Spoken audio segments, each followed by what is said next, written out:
All right, so we're going to start with our blank drawing, and it might, I don't know if I got the right one, well, it depends on which one I print out tomorrow, or Friday. It might say post-central gyrus, it might say precentral gyrus. You should know your motor cortex is precentral. So if it says post-central, we just cross that out and start with precentral, right?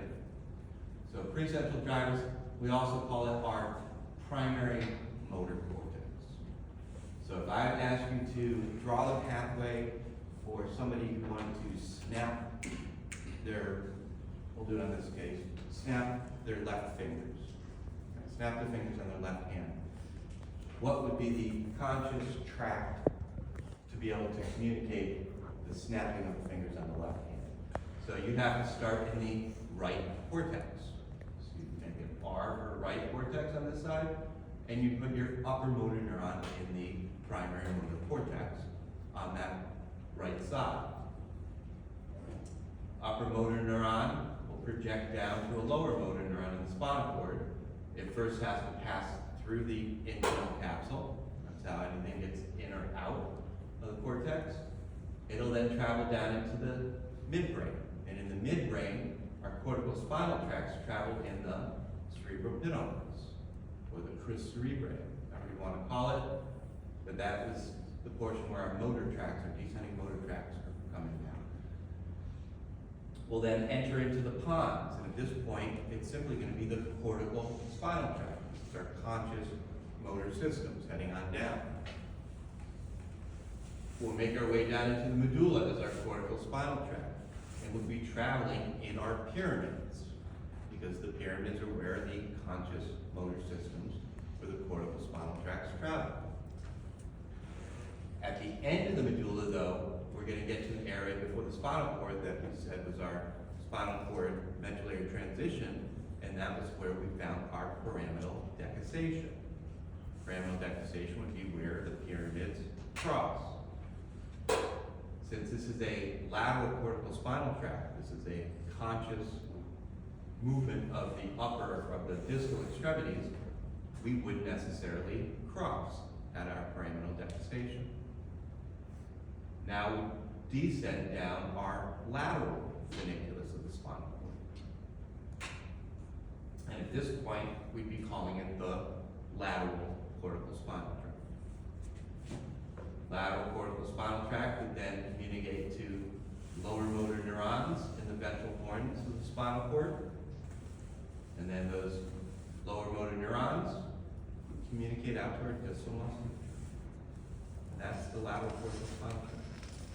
Conscious movement of the distal extremity.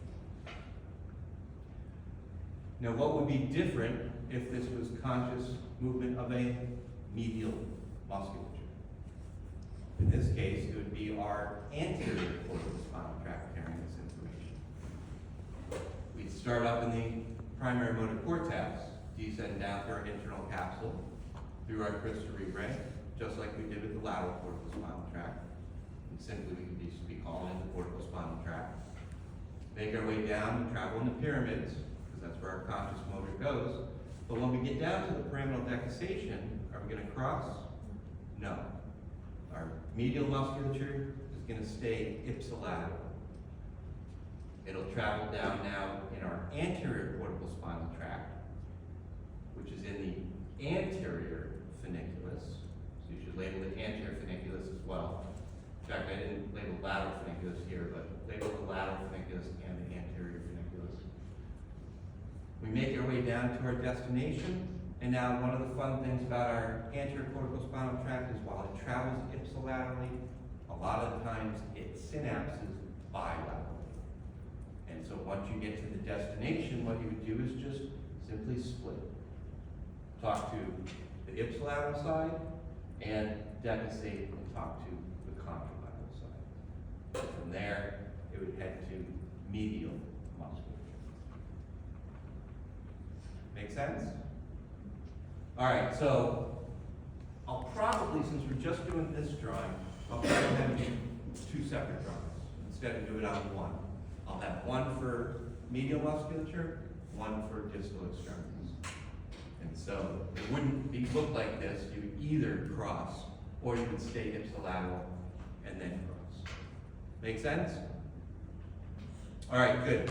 So definitely 2 drawings on Friday.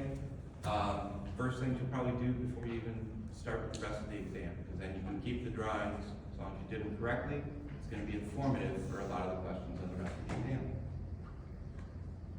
Any questions, shoot me an email. Otherwise, bright and early, 8 o'clock on Fridays? 8 o'clock. Yeah, bright and early on Friday over at ENT.